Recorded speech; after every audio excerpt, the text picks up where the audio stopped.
ఇవాళ చుట్టుపక్కల పల్లెల నుంచి కూడా ఇక్కడికి వచ్చి ఇంతటి ఆప్యాయత ఇంతటి అభిమానం చూపిస్తున్న ఈవేళ మీ అందరి ఆప్యాయతలకు ప్రతి అక్కకు ప్రతి చెల్లెళ్లకు ప్రతి అవ్వకు ప్రతి తాతకు ప్రతి సోదరునికి రైతునికి మీ అందరి ఆప్యాయతలకు ప్రేమానురాగాలకు చేతులు జోడించి శిరస్సు వంచి పేరు పేరున హృదయపూర్వకంగా కొత్తగా జరుపుకుంటున్నాను.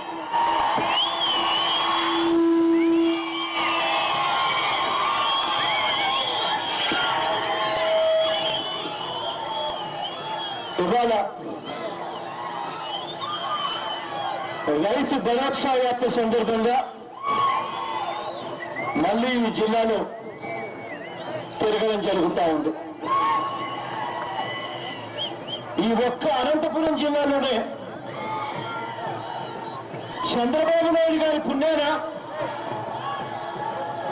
దాదాపుగా 66 మంది రైతులు ఆత్మహత్యలు చేసుకున్న పరిస్థితులు ఒక్క అనంతపురం జిల్లాలోనే ఉన్నాయి. ఈ 66 మంది రైతన్నలు ఆత్మహత్యలు చేసుకుంటే మరో 11 మంది చేనేత కార్మికులు కూడా ఆత్మహత్యలు చేసుకున్న దుస్థితి ఈ ఒక్క జిల్లాలోనే ఉన్నాయి. దాదాపుగా ఈ జిల్లాలో 3 లక్షల మంది పక్కన కర్ణాటకకు వలసలు పోతా ఉన్న పరిస్థితి కూడా ఈ ఒక్క జిల్లాలోనే ఉన్నాయి.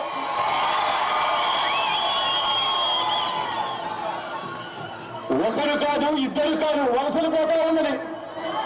ఏకంగా ఈ జిల్లా నుంచి 3 లక్షల మంది వలసలు పోతా ఉన్నారు కర్ణాటకకు. అయినా చంద్రబాబు నాయుడు గారు మాత్రం అంతా బాగున్నారు, రైతులందరూ ఆనందంగా ఉన్నారు, అంతేకాదు రైతులందరూ నాకు శాలువాలు కప్పుతున్నారు, సన్మానాలు చేస్తున్నారు అని అంటారు చంద్రబాబు నాయుడు గారు మాత్రం.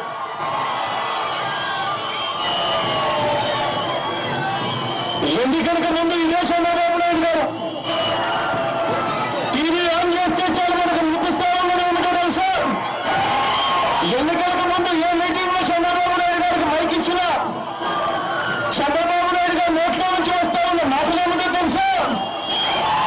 ఇంటికి వెళ్ళి చంద్రబాబు నాయుడు గారు ఆ టైంలో ఎన్నికలప్పుడు టీవీ ఆన్ చేస్తే చాలు మనకు వినిపించేది ఏమిటో తెలుసా?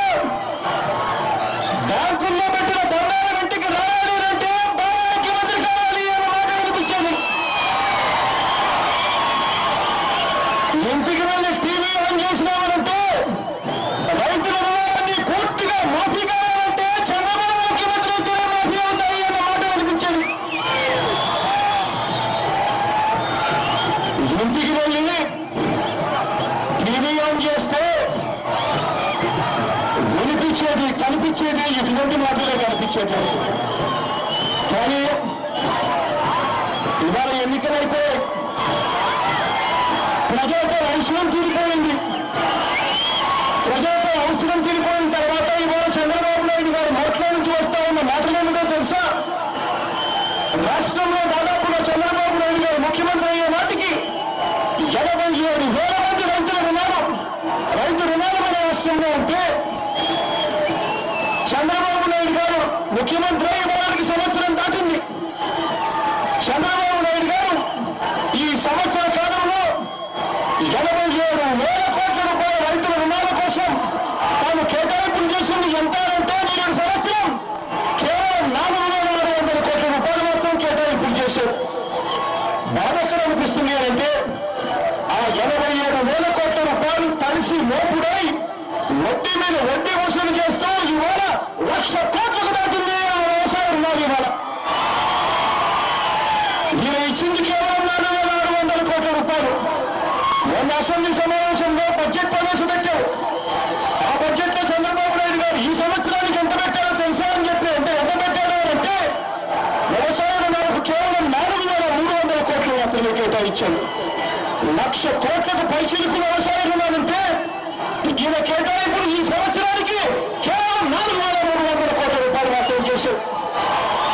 ఆ 4,300 కోట్లలో కూడా చివరకు ఆ రైతుల అకౌంట్లోకి చేర్చింది ఎంత అని చూస్తే కేవలం 2,400 కోట్ల రూపాయలు మాత్రం మాత్రమే రైతుల అకౌంట్లోకి చేర్చి చేతులు దొరుకుతున్నారు. 1,00,000 కోట్ల పైచిలుకలు ఉంటే వడ్డీ మాత్రమే దాదాపుగా 14,000 కోట్ల రూపాయలు అవుతూ ఉంటే చంద్రబాబు నాయుడు గారు ఈ సంవత్సరం కేవలం 2,400 కోట్ల రూపాయలు కేటాయింపులు చేసి చేతులు దొరుకుతుంటా ఉన్నారు. పైగా రైతులందరూ ఆనందంగా ఉన్నారు అని చెప్పి అబద్ధాలు చెప్తా ఉన్నారు.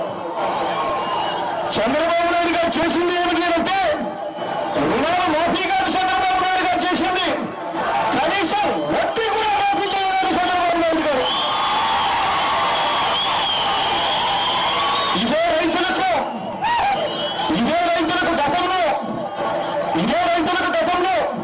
1,00,000 రూపాయలు రుణం తీసుకున్న ప్రతి రైతుకు వడ్డీ లేని రుణం వచ్చేటివి. 1,00,000 నుంచి 3,00,000 రూపాయలు తీసుకున్న ప్రతి రైతుకు గతంలో 4% పావుల వడ్డీకే 3% పావుల వడ్డీకే రుణాలు వచ్చేటివి. కానీ ఇవాళ చంద్రబాబు నాయుడు గారు పుణ్యాన రైతులు ఇవాళ అపరాధ వడ్డీ దాదాపుగా 14% ముక్కు పిండి వసూలు చేస్తా ఉన్నారు బ్యాంకులు. రైతులకి ఇవాళ క్రాప్ ఇన్సూరెన్స్ అందని పరిస్థితి. కారణం రుణాలు ఎన్నికలు కావడం లేదు కాబట్టి క్రాప్ ఇన్సూరెన్స్ అందని పరిస్థితి. చివరికి చంద్రబాబు నాయుడు గారి పరిపాలన దారుణంగా ఉంది అంటే 2013 ఎన్నికల సమయంలో ఇక్కడికి వచ్చినప్పుడు ఇదే చంద్రబాబు నాయుడు గారు ఆ రోజుల్లో అయితే వరుసగా తుఫాన్లు వచ్చాయి. జల్ తుఫాన్ ఆ రోజులు వరుసగా తుఫాన్లు వచ్చిన తర్వాత అదే సంవత్సరం కరువు కూడా వచ్చింది. 3 తుఫాన్లు ఒక కరువు వచ్చిన సంవత్సరం 2013 సంవత్సరం. ఆ సంవత్సరంలో చంద్రబాబు నాయుడు గారు వచ్చి ఊదర పడుతూ నేను వస్తే అందరికీ ఇన్పుట్ సబ్సిడీ ఇస్తాను, అందరికీ మంచి చేస్తాను అన్నాడు. ఈయన ముఖ్యమంత్రి అయిన తర్వాత చివరికి 2013కు సంబంధించిన ఇన్పుట్ సబ్సిడీ కూడా ఎగరగొట్టిన లోకల్ చంద్రబాబు నాయుడు గారు కాగాలడుగుతా ఉన్నారు.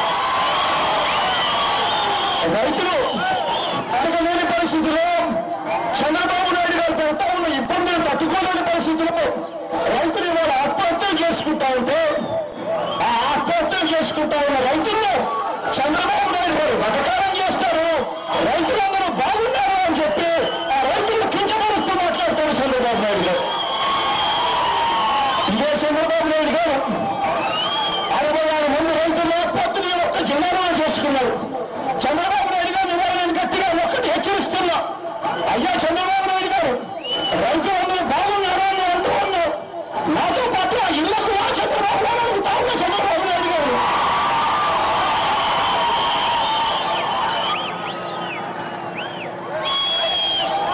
ఒకసారి చూడు చంద్రబాబు, ఆ ఇళ్లలో నువ్వు రుణమాఫీ చేస్తానని చెప్పి నువ్వు చేసింది ఏమిటో ఒక్కసారి చూడు చంద్రబాబు నాయుడు అడుగుతాను. ఆ 66 మంది కూడా వాళ్ళు పడుతూ ఉన్న బాధలు మీకు అర్థమవుతాయని చెప్పి చెప్తా ఉన్నా. ఇదే చంద్రబాబు నాయుడు గారు రుణాల మాఫీ విషయంలో ఇదే చేశాడు. డ్వాక్రా హక్కు చెల్లెమ్మల జీవితాలతో కూడా చెరగట మారుతూ ఉన్నాడు. డ్వాక్రా హక్కు చెల్లెమ్మలు 30,000, 40,000 రూపాయలు, 50,000 రూపాయలు అప్పులు తెచ్చుకుంటున్న హక్కు చెల్లెమ్మలకు ఎన్నికలకు ముందేమో ఇదే చంద్రబాబు రుణాలన్నీ మాఫీ చేస్తానన్నారు. ఇవాళేమంటున్నారు తెలుసా, 3,000 రూపాయలు ఇస్తాను అని చెప్పి ఇవాళ చంద్రబాబు నాయుడు గారు చెప్తా ఉన్నారు. ఇదే చంద్రబాబు నాయుడు గారు అడగలుసుకున్నా, అయ్యా చంద్రబాబు గారు 40,000 రూపాయలు, 50,000 రూపాయల మీద ఇవాళ బ్యాంకులు 18% వడ్డీ వసూలు చేస్తూ ఉన్నాయి. వడ్డీ ఎంతో నేను తెలుసా అని అడుగుతా ఉన్నా చంద్రబాబు నాయుడు గారు. ఇదే చంద్రబాబు నాయుడు గారు లిస్ట్ చేసినట్టు 3,000 రూపాయలు ఇస్తారంట. ఈ చంద్రబాబు నాయుడు గారు ఇచ్చి 3,000 రూపాయలు కనీసం వడ్డీ కూడా సరిపోదు అని చెప్పి అడుగుతా ఉన్నారు ఇదే చంద్రబాబు నాయుడు గారు. ఇదే డాక్టర్ హక్కు చెల్లెమ్మలకు వడ్డీ లేని రుణాలు వస్తా ఉంటే ఇవాళ చంద్రబాబు నాయుడు గారు ఇచ్చే సొమ్ము కనీసం వడ్డీలో కూడా సరిపోయే పరిస్థితిలో ఆ వ్యవస్థను కుప్పకొలుస్తా ఉన్నాడు చంద్రబాబు నాయుడు గారు. ఇదే చంద్రబాబు నాయుడు గారు ఈ మధ్య కాలంలో అనంతపురం జిల్లాకు వచ్చాడు. వచ్చి ఆ హండ్రీ దగ్గరికి వెళ్ళారు. వెళ్ళి అనంతపురం జిల్లాలో ఇన్ని చరిత్రలు తీశారు అని చెప్పి అంటాడు. అనంతపురం జిల్లాకు హంద్రీనీళ్ళ ప్రాజెక్టు తానే కట్టాడు అని చెప్పి చెప్తారు. ఇదే చంద్రబాబు నాయుడు గారిని ఒక్కసారి గుండెల మీద చేతులు వేసుకుని అడగమని చెప్తా ఉన్నా.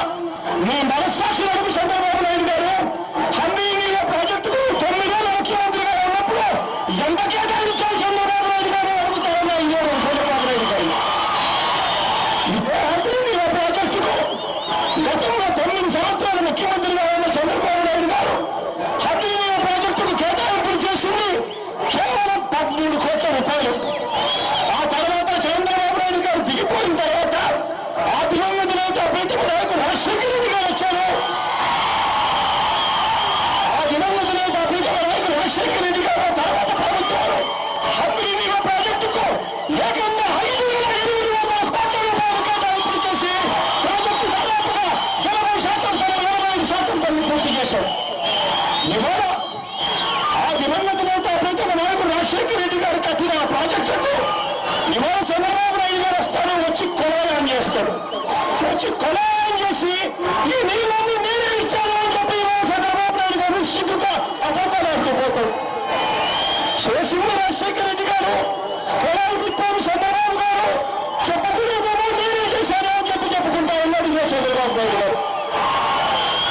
ప్రతి విషయంలో ఇదే అబద్ధాలు, నేను తెలిస్తే ఇదే అబద్ధాలు, ప్రతిరోజు ఇదే అబద్ధాలు. ముఖ్యమంత్రి కాకముందు టీవీ చేసినా కూడా బాబు రావాలి అన్న మాటలు వినిపించాడు. ఇవాళ అనంతపురం జిల్లాకు వచ్చా. అనంతపురం జిల్లాకు వచ్చినప్పుడు అనంతపురం జిల్లాలో ఈరోజు టౌన్లో తీసుకొని కొంతమంది నిరాహార దీక్ష చేస్తా ఉన్నారు. నా కారు చూసి ఆ నిరాహార దీక్ష చేసేవాడిని నా కారు ఆపాడు. ఆపితేనే అడిగా ఏం నాని అడిగాను. అడిగితే వాళ్ళు చెప్పారు, అన్న నేను ఏపీ హౌసింగ్ బోర్డులో పనిచేస్తా ఉన్నానన్నా 90 మంది మన 93 మంది నేను అన్నా నేను మా ఉద్యోగాలన్నీ ఊరబడికారన్నా అని చెప్పి చెప్తా ఉన్నారు. వాళ్ళు నిరాహార దీక్షలు చేస్తూ బాబు వచ్చాడు, ఉన్న ఉద్యోగాలు మేము ఊరబడుకుతారంతా ఉన్నారు బాబు. ఇదే బాబు ఏపీఎస్ఆర్టీసీ కార్మికులు గత 6 రోజుల నుంచి స్ట్రైకులు చేస్తా ఉన్నారు, ధర్నాలు చేస్తా ఉన్నారు. ఎన్నికలకు ముందు ఏపీఎస్ఆర్టీసీ వాళ్ళతో ఓట్లు ఇచ్చుకునే దానికోసం, ఆ ఉద్యోగస్తులతో ఓట్లు ఇచ్చుకునే దానికోసం చంద్రబాబు నాయుడు గారు అన్నారు మీ జీతాలన్నీ కూడా కేంద్ర ప్రభుత్వంతో సమానంగా నేను జీతాలు పెంచుతానని చెప్పి ఆ రోజు మాటిచ్చాడు.